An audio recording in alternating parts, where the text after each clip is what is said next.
আসসালামু আলাইকুম রহমতুল্লাহি ওয়া বারাকাতুহু। মায়ের সম্মান নিয়ে হজরত আবু হুরায়রা রাদিয়াল্লাহু তাআলা আনহুর একটি অসাধারণ ঘটনা। একদিন হজরত আবু হুরায়রা রাদিয়াল্লাহু তাআলা আনহু রসুল সাল্লাল্লাহু আলাইহি সাল্লামের নিকট এসে কাঁদছেন।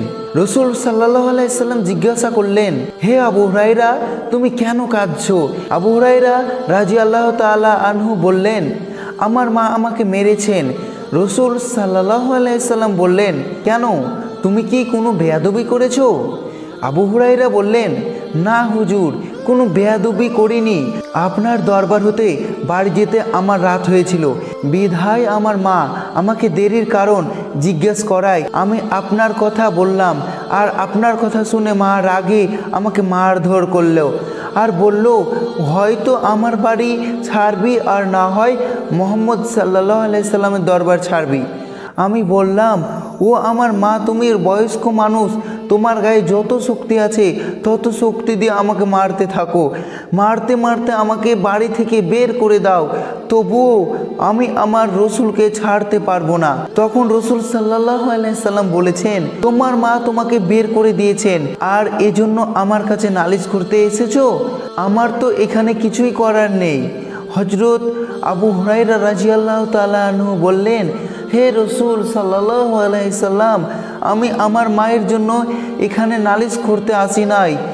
রসুল সাল্লাল্লাহু আলাইহি সাল্লাম বললেন, তাহলে কেন এসেছো? আবু হুরায়রা রাদিয়াল্লাহু তাআলা আনহু বললেন, আমি জানি আপনি আল্লাহর নবী, আপনি যদি হাত উঠিয়ে আমার মায়ের জন্য দোয়া করতেন যাতে আমার মাকে যেন আল্লাহ হেদায়েত দেন। আর তখনই সাথে সাথে রসুল সাল্লাল্লাহু আলাইহি সাল্লাম হাত উঠিয়ে আল্লাহর দরবারে দোয়া করলেন, হে আল্লাহ, আমি দোয়া করি আবু হুরায়রার আম্মাকে হেদায়েত করে দিন। রসুল সাল্লাল্লাহু আলাইহি সাল্লাম দোয়া করলেন আর আবু হুরায়রা বাড়ির দিকে দৌড়ে যাচ্ছেন। পিছন থেকে কয়েকজন লোক আবু হুরায়রার জামা টেনে ধরলো এবং বলল, হে আবু হুরায়রা, তুমি দৌড়াচ্ছ কেন? তখন আবু হুরায়রা বললেন, ওহে সাহাবীগণ, তোমরা আমার জামা ছেড়ে দাও, আমাকে দৌড়াতে দাও। আমি দৌড়াচ্ছি এই কারণে যে আমি আগে পৌঁছালাম নাকি আমার নবীজির দোয়া আগে পৌঁছে গেছে। হজরত আবু হুরায়রা বাড়িতে গিয়ে দরজা ধাক্কাতে লাগলো। ভিতর থেকে তার মা যখন দরজা খুলল তখন আবু হুরায়রা দেখলেন তার মার সাদা চুল থেকে বেয়ে বেয়ে পানি পড়ছে। তখন মা তাকে বললেন, হে আবু হুরায়রা, তোমাকে মারার পর আমি বড় অনুতপ্ত, অনুশোচনা করছি। মনে মনে ভাবলাম, আমার ছেলে তো কোনো খারাপ জায়গায় যায়নি, কেন তাকে মারলাম? আমি বরং লজ্জায় পড়েছি তোমাকে মেরে।